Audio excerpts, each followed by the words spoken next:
Okay. Hello once again. Good morning, everyone. Can you hear me, class? Yes, Yes, sir. sir. Yes, sir. Okay. So this morning, we'll be talking about accommodations. Okay, we will be discussing about accommodations that give comfort to travelers. No, so based on what we have it here in the pictures, saan niyo makita, class? What can you see in the pictures? Swimming pool. Hotel. Resort. Hotel. Sort. Mm-hmm. Resort. Usa pa man. Kani, kailan mo ani? Familiar kayong uban ani? Wa ka familiar ang uban ani? Wala Queens ko kay Lab. ba? Asa na, sir? Motel, sir. So that is a Asa motel. din. Okay? That is a motel or inns. Okay, it could be a motel or inns depends on its location and its capacity. So later on we'll be talking sir ngano na apil man na siya ang kanang Queensland. Nga kuan man na siya sir or no, that is wrong, no? So may perception lang na sa uban no because of a short time usage. But totality, that is an accommodation. So this morning, we will be talking or tackling about accommodation. So unsa meaning about pasabot aning accommodation class? Unsa ni siyang accommodation? Hello? Any idea kung unsa ning meaning sa accommodation? Wala diha a class?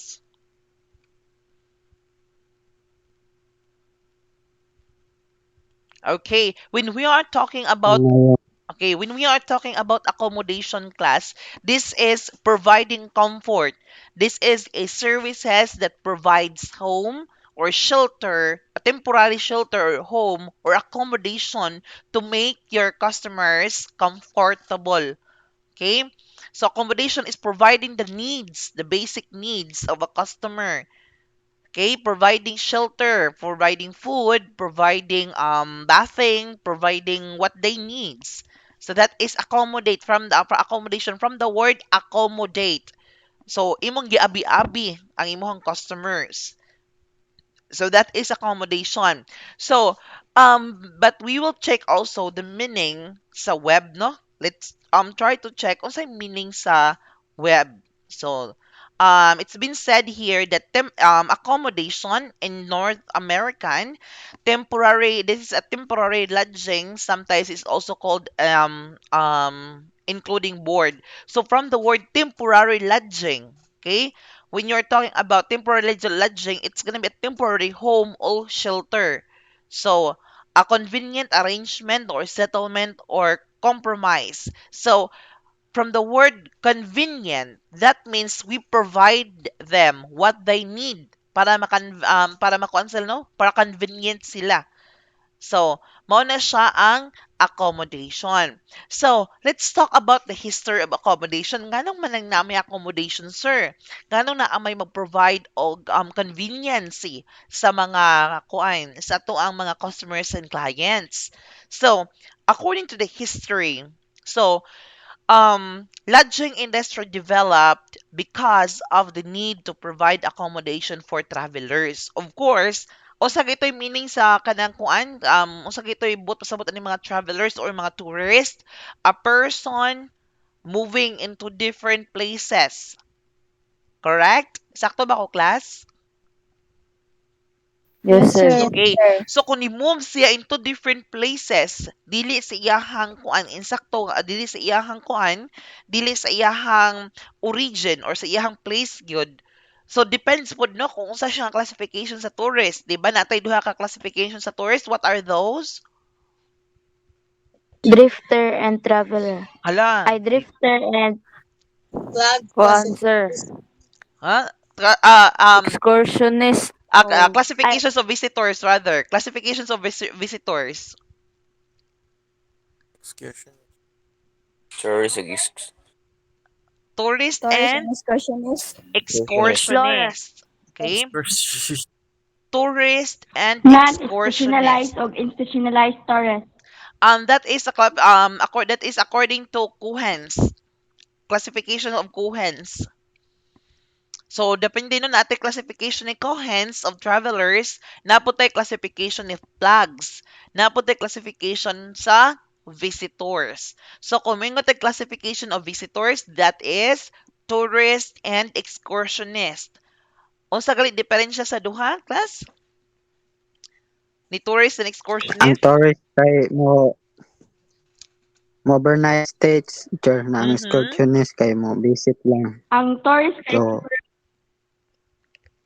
Okay, very good class, no? So, kung maingon tag tourist, kani sila nga mga visitors, mo stay sila overnight. Kung sa excursionist, less than 24 hours lang ilahang pagstay sa place, then muli sila sa ilaha. So, commonly, tourists, mao ni sila ang mga kuano, mao ni sila ang gina-provide nato og lodging, okay, lodging services. So, mao ni sila ang mga provide nato og mga lodging services. Kaning mga tourists, kaning mo stay more than 24 hours or will make an overnight stay in a certain destination. So, in the early roadside inns were mentioned in several instances in both Old and New Testaments. Nganong man class sa una, sa time ni Jesus Christ, naaman na hibaw-an naman nato nga naanan ay mga accommodations before. It's because according to the history, so kabantay mo nga si Jesus gipanganak sa pasungan, as you can see it here in the picture, correct? Yes, sir. Oh, Yes, sir. nganong gipanganak kay siya sa pasungan? Nangita Okay. mo. Pangita mo sir. Okay, Nangita sila kuan sir. Place nga kapanakan kay naglakbay man to sila. unya, pagpangita nila og mga place or inns, kay tingtugnaw man to siya nga time, ang nahitabo class puno ang mga inns adto nga time kanang mga paagbangan ba. Mga paabangan ba? O mao to siya nga didto gipanganak si Jesus Christ sa pasungan. O, di So, wa naman sila laing kapaanakan ni Mary. So dito na lang sila sa pasungan. Diba? Kay gibalibaran man sila, wala naman kuno puno na gyud kuno. So mao na siya class nga it's been seen before, or it's been already speculated that there are already lodging accommodations or providing accommodations to our customers and clients before. So sa una pa lang dai no naa na dai nino nagi-accommodate na dai nino na rin nagka-provide ani nga types of services. So, the development of inns in the late medieval period was due to the improvement in the security in many European societies.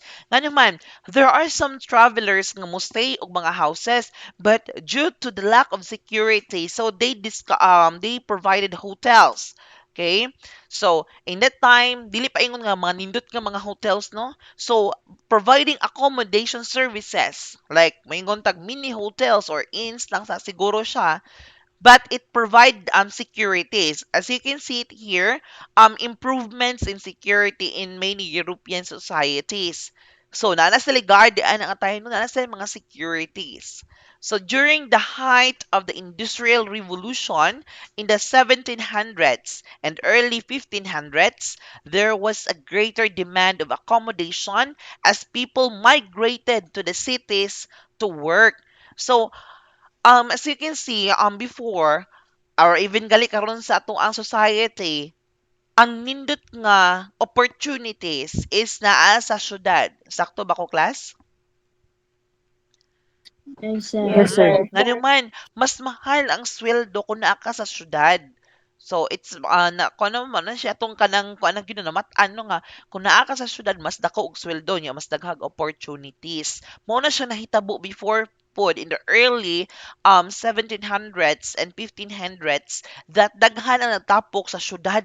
It's because they tend to work. So, kung nag-work man sila, of course, mo stay sila sa destination or sa place. And then kung stay sila dito manginahanglan sila og kapuy-an, correct? Yes, sir. Mao na siyang nigawas po na siya ang mga boarding houses. Okay? Or time sharing. So, napo na siya later on ato na siyang i-discuss. And then we have it here, the industrial revolution and development of spas helped the growth of the hotel industry. So before, kadaghan ng mga travelers, no, when they're talking about health and spas, the that is the services provided. So kung na kay spa, of course, you need to have an accommodation. Dapat na kay room. Okay? Para kung hago na si customer, ganahan na siya mo rest, of course. After enjoying the leisure or the experience, of course, napahulay siya, no? So, in by sa 1750, Brington, Blackpool, Southern, and the other English seaside resort were attracting bathers. So, these are spas. So, mo na sila, mga spa na sila, class. So, di lagi mo ganang next. Nako, naka-scroll lang. Okay. So, part of the history of the accommodation. So, America's first hotel were seaport inns. Ang sa sa mga seaport inns, dool ni sila from the word seaports. Dool sila sa mga Dagat. Pantalan. pantalan, seaports. Nga naman, as you can see, if muland ang kanang kuan o sa kabarko, of course, there are people nga mo stay lang sa diha kagabi pa, and then ugma pa sila mo travel. That is common sa mga uban nga mga destinations, no, like for example, when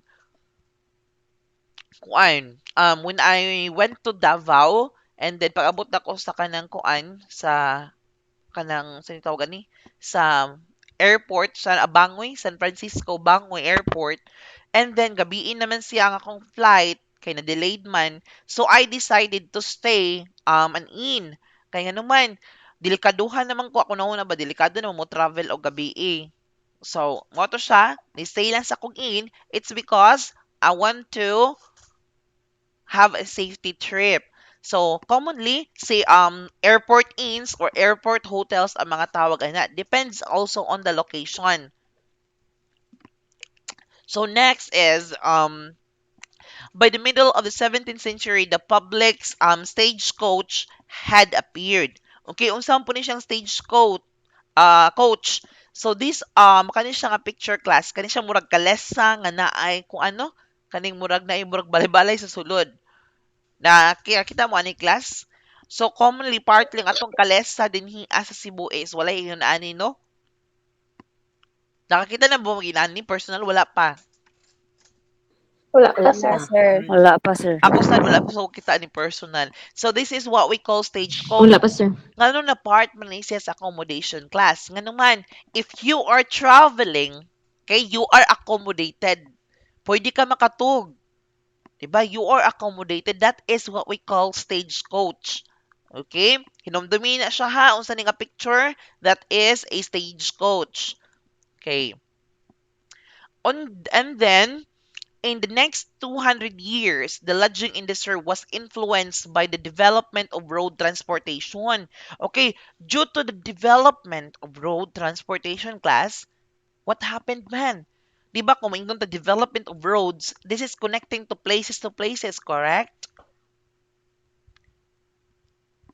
Yes, sir. So kung ang mahitabo Yes, sir. if unsa may mahitabo if people have access naman to different destinations.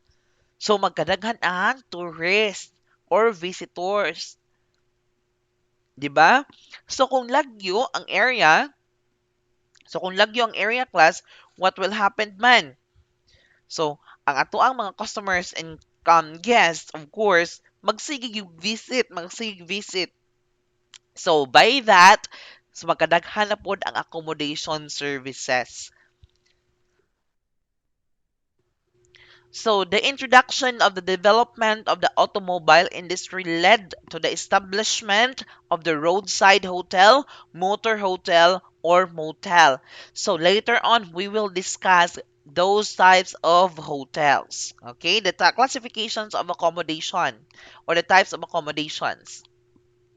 So, next, we have it here. After the World War II, Advance in air transportation led to the increased numbers of travelers and who demanded more and more hotel space. Nga naman, magadaghan na extend naman ang air transportation. So from land transportation, sea transportation, and gidugnan sa air transportation, what will happen? Magkadaghan pud ang atuang traveler because of the access. Okay? The easier access na mabuhat nato sa usa ka location, magkadaghan sa nga tuang customers and magkadaghan sa nga tuang mga clients in terms about accommodation. So next in here, okay, so business travelers demanded specialized accommodations including meetings and convention facilities. Unsa man ni sila kadto ning mga purpose sa business travel. Naka-remember pa itong mga business travel class? Hala, wala ka hinumdum sa mga sa business travel? Sir. Mhm. Yes, sir. So the popularity of the sun vacation in 1960s brought about the development of the resorts and hotel. Sun vacation, that means ganahan sila commonly man good class in the other countries wala na sila mga adlaw. Walay kanang sun gyud nga kanang hayag gyud sa kanang adlaw ba mo na maputi na sila. Like in United Kingdom, no, ang ilahang alas 6 sa gabi hayag pa kayo. Ang ilahang alas 9 sa gabi, alas 10 sa gabi hayag pa kaayo. No, mosawap ang ilahang adlaw dito kanang murag nagmudim nagyud mga alas 12 or alas 11 sa gabi. Kisa may na mga iyaan dinhi ang naag kuan US, na United Kingdom or Europe. Wala? Okay. So, no, I have my mother and my stepdad is nasa sa kuan, sa Europe. Ang akong auntie ang uban akong auntie is nasa US and UK. So, lahi-lahi sila time difference class. Usahay nga, sa akong mama is, musawap ilang adlaw dito sa Europe, sa Portugal, mga alas 9 sa gabi, musawap ng adlaw. Sa United Kingdom, mga alas 11, usap pa musawap ang adlaw nila dito. So, maingon ka, hala, gabiin naman, oy. Nya, man ko, usahan man oras na diha, ang anong hayag pa man. Siya, inaani diri ang gabi. And then, kung mag-adlaw sa sila, class, dili inaana ang adlaw nga, pareha diri sa ato nga init gyud. Like, ang atong ilang adlaw dito, kabantay mo nang mag-uwan, nga murag makulimlim diri sa tuang. Kanang murag gitingit ang panahon, inaana ang ilahang hayag dito kung adlaw. So, that's why a lot of foreigners, kabantay ba mo class, nga kasagaran sa mga foreigners is mag-sunbathing yun? Oh, sir. Oh, Yes, sir. sir. Kanuman, wa man ko'y adlaw sa ilang ha. And most of the tropical countries class, wala, mo ginadayo nila, no? Mga tropical countries. So, saan may mga tropical countries? 2 seasons lang. Okay, kung sa flavor pa ni sa juice, ang kuan, ang Pilipinas, 2 seasons. So, sa may seasons na to, Sun tag-init, and rainy. tag-init at Rainy days tag-ulan. o sunny day. Oh, rainy and sunny. 'Di ba? Sa lain, naaman sila, 4 seasons man sila, naaman sila winter. Naaman sila Spring. spring. Na sila kung ano sa pa ng mga weather nila diha no? Tag-ulan pero ang Oh, ulan kay tag-ulan, snow. tag-sibol, taglagas, tag-araw. Mas makuan pa man na determine pa naman to sa Tagalog, no? Okay. So mo na siyang hinungdan class. Okay? Mo na siyang hinungdan nganong daghan pud ang vacation. It's because of the difference sa weather, no? Kung asa ka na located. So, we have it here, types of accommodations. Okay. So, mo ni siya class, as you can see, we have 14 types of accommodations listed in here. Maklaro na class? Yes, sir. Yes, sir. Okay. So, number 1, we have it here, hotels. So, unsa man din siyang hotels class, as you can Yes, sir. see. Okay. So, hotels can be a 10-room boarding house or building that has 1,000 or more rooms, convention meeting facilities, recreational facilities such as swimming pools and tennis courts, and other services. So, ang hotel class, this is a building nga daghan og room nga paabangan. Okay, kung sa Bisaya pa, paabangan na to, ano? Okay, familiar man siguro mo mga hotels, di ba? Kasi may nakatry na din kung anong hotels, check-in hotels.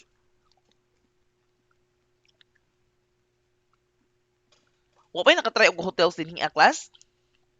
Okay, so ayaw mo kalibog class ha kay kani sila nga mga types of accommodation, daghan kay silang similarities. Okay?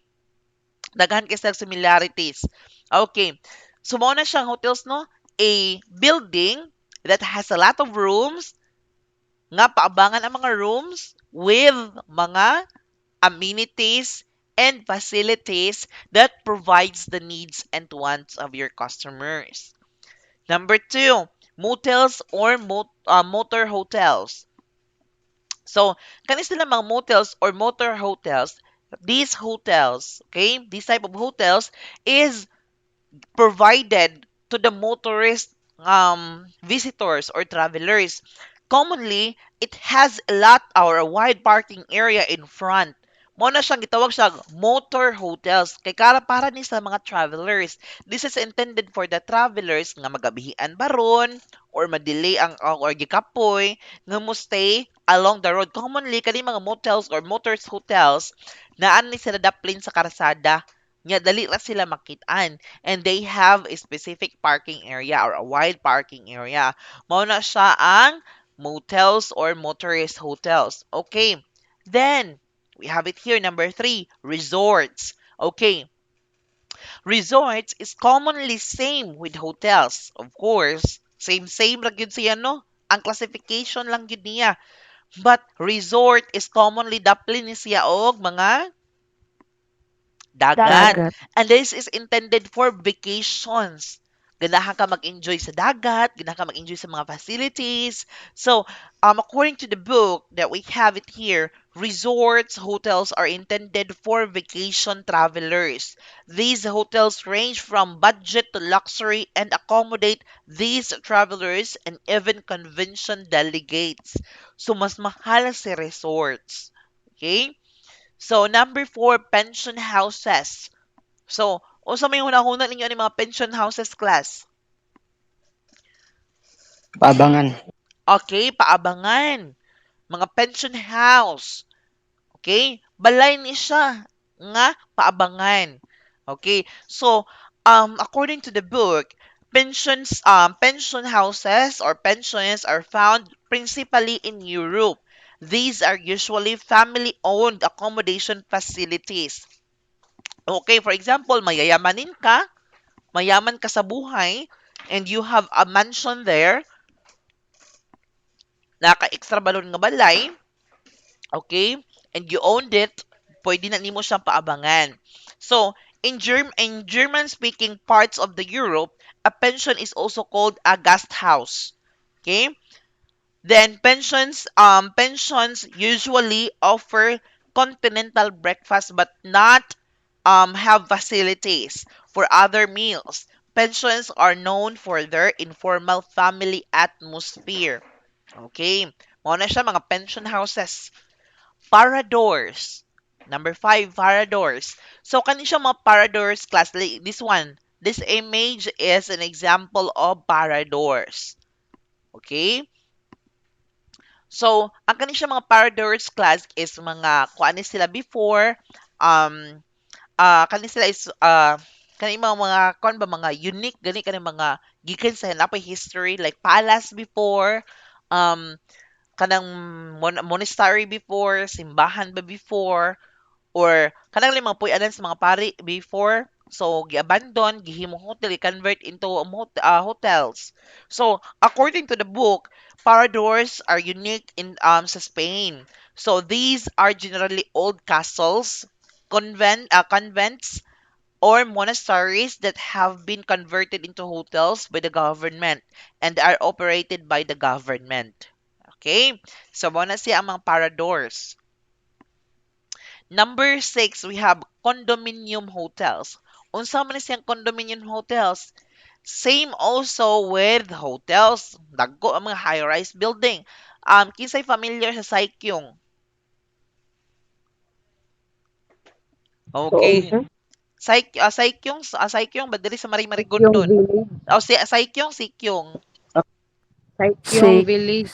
Oh, kana. So that is a condominium hotels. Nganong gitawag man siya condominium hotel, sir? Nga kung may kag condominium, gibaligya naman na siya, sir, no? Yan mo mo siyang hotels.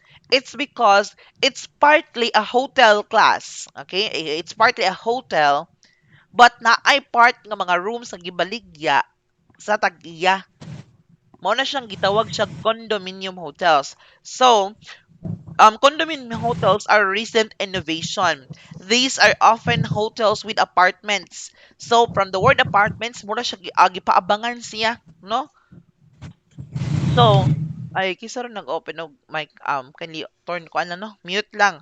So, these condominium units are sold by the hotel developers to individuals who are given, a title to the physical real estate. So, condominium hotels, it's part of the room in the hotel, and then gibaligya. Okay? So, that is a condominium hotel. Then number 7, campgrounds. Of course, there are some services kani campgrounds. Like for example, in kung ano kanang mga dool mga resorts. Like for example, they offer mga camping mga tents. Okay, that is what we call campgrounds.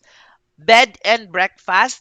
So this type of accommodation offers bed and offers breakfast in the morning. So, sir, ang kanang hotel, sir, nag-offer man po nag-bed pagkagabi eh. And kuan sa na siya, nag-offer sa og na mga free breakfast. So, bed and breakfast, gyapon na siya, sir. Yes, bed and breakfast, gyapon siya, but it is classified as a hotel. But, commonly class, di ba, niingon ko ninyo, ay mo usay kalibo ka, no worries, ano, kay, in these recent times, okay, in these recent times, is gipang-usa na si bed and breakfast giusa na ni hotel. Kisay naka-experience og hotel dania. Wala pa naka-experience, of course. Okay, I will be sharing you my experience as a hotelier before. I've been working as a front desk officer um way back in 2017.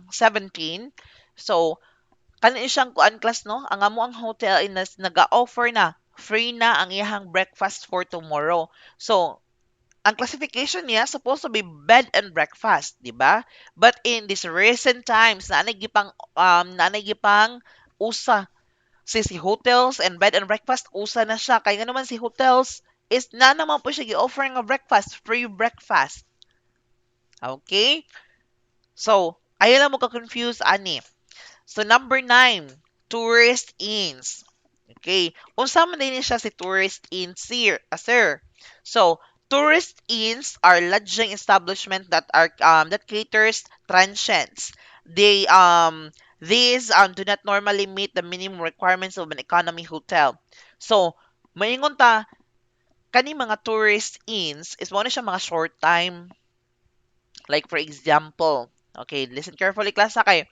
Mo na siya mga short time na siya, sir. Mga short time mga hours, yes. Inuras lang ang pagbayad. Like for example, 3 hours lang, good for 200 pesos. Okay? Base ang inyong nasa una, hala, ins, may kahugaw ba ano? Uy, hala, nakasud ka na, sir. Hala, yes, nakasud kog ins, pero wa ko dito ingon kuan ha, kalang siyang mga nahuna. Nisud kog ins because katong experience sa Davao nga magpalipas ra ko pila ka oras para mag-wait sa first batch na sad nga travel sa bus. 'Di ba? As what we've mentioned, tourist inns is what ni siya ka-meet sa required minimum hours. It is for transient. From the word transient class is a short time lang. Short time person who stayed in that specific nga place or accommodation. So, short time naman ang iyahang pag-avail. Like for example, natog lang ko dito as sa kanang kuan like it's like 4 hours or 5 hours. Ni stay ko sa inns to avail the kanang ko ano, to avail the bus, the first trip sa bus. And then commonly sa class, kanang mga travelers nga moadto galing airport, padong nag airport, di na sila mo stay na og mga luxury nga mga hotels. Kay padong naman sila uli. What they're looking for an inns na lang yun. Kanang per hour na lang ang bayad. It's because maghuwat na lang man sila sa ilang time, sa ilang flight. For example, um, nami mga kung ano kanang fully book banto kato ka fully book na kasagaran ba sa kadaugan sa Mactan or fiesta sa Lapu-Lapu before. So we have guests no nga ni avail na lang gid sila sa room. It's because wala sila makitaan nga mga baratohon nga hotel, mga or mga inns. It's because fully booked man siya. And then, ningon sila nga di po pwede makahangyo, mo stay ra man mi og pila lang ka oras. Siya dili sad pwede. Ano man, they need to pick a hotel man siya, di man siya inns. Okay? So, apartment or hostels or apartels, of course, kung sama na sila mga apartment class, paabangan. Okay? So, si paabangan o kaning time sharing is almost the same. Actually, kung imo gyud siya tan-awon no, the services that they offered, pareha ra gyud ni siya si time sharing og si apartment or hotels. I-imagine imo, unsa man siyang apartment, sir? Of course, maabangan, it could be na I own CR or it could be nga na ay common nga CR. So, apartment hotels are buildings which contain several independent and furnished or semi-furnished apartments. Okay, naa na imo mga basic needs. So, health and spas. Sir, unsa man ni ang health and spas? Okay, health and spas are hotels and resorts which cater people who go to spas or mineral springs for medical treatment or weight reductions. Okay, kung maingon ta no, sir na may hotel, resorts and spas. Okay, gipang usa-usa na sa class, gi-combine na nila. Nga naman, hotel naman jud ko. Mo provide na lang ko og laing services para mo add up sa ako ang income and to add up also the attraction from other people. Di ba, class? Okay. Yes, sir. The next one is private homes. Private homes is almost same sa siya sa kaning kuan guy class asa to pensions. So, almost same sa siya sa pensions no unsa kay to ang pension class? So, according to the book, it's pension fund principally in Europe. These are usually family-owned accommodation. So, private homes, this is also a private-owned accommodation. Correct? So, nalahi-lahi lang siya ang term, no? Nalahi siyang term kay before, kung hotel ka, hotel lang yung ka. Okay? Kung hotel ka, hotel lang yung ka. So, kung lahi ka nga services sa food spas, consider na po ka as health and spas. Depends sa imo kung gi-provide nga mga services. So, next, we have it here. Time sharing. Okay? Ang time sharing, papariha ra gihapon ni siya no, sa mga boarding houses or apartments. So, time sharing. Inani, look at this one. Murag boarding houses na, naka-double deck lang siya time sharing. Hostels. Okay, unsa man ni siyang class. So, when we are talking about hostels, it provide basic amenities such as bank of the bed and commonly shared toilet or bathroom. But ang traveler mo provide sa iyahang kaugalingon nga mga amenities or mga sleeping equipments. So, bed lang yun siya, bed alone na CR. Commonly, mga bunk houses or mga capsule houses is uso na ni siya kayo no? Mga capsule sa Japan, Thailand, daan ni ang mga capsule houses. Means sa usa ka room daghan kay mga murag capsule ang katulganan. Adto ra ka mo sulod. And then usa ra og CR. Common ang CR. Okay, those are the types of accommodations. Ayaw mong kalibog kay commonly karon sa tuong time in these recent times ang mga services nga kana atong gipang mention or mga type of accommodation na anay gipang usa like hotel and spas giusa na siya no, time sharing or apartments giusa na siya no. So hostels is mura ra gihapon siya apartment Okay? In a long range of time. So bed and breakfast giusa gihapon sa hotel na. So daghan og types of accommodations nga almost ginausa na. No worries sa atong examination, of course, kanang gipang-usa na class, okay? Kanang gipang-usa na ako ra po nang usahon og sa option. Like for tan-aw na ko giusa na ni siya, usahon ako sa option. I-analyze lang gyud pag maayo ang questions. Okay. So, no worries, katagaan ta mo sa copy ani kani sa mga meaning aning types of accommodation para maka-check sad mo. Okay, tagaan ta mo based on the book. Okay? Akong i-attach din yan sa PowerPoint later on. Ako, inig-send na ko sa inyo ha. So actually, I need to discuss classifications of hotels and rating system. But since we don't have enough time at this moment, so anhilang sa takutob sa types of accommodation. We're done with your attendance, correct? Yes, sir. Yes, sir. Yes, sir. Okay. Since we're done with your attendance, we'll see you next meeting. Okay, are we good with that?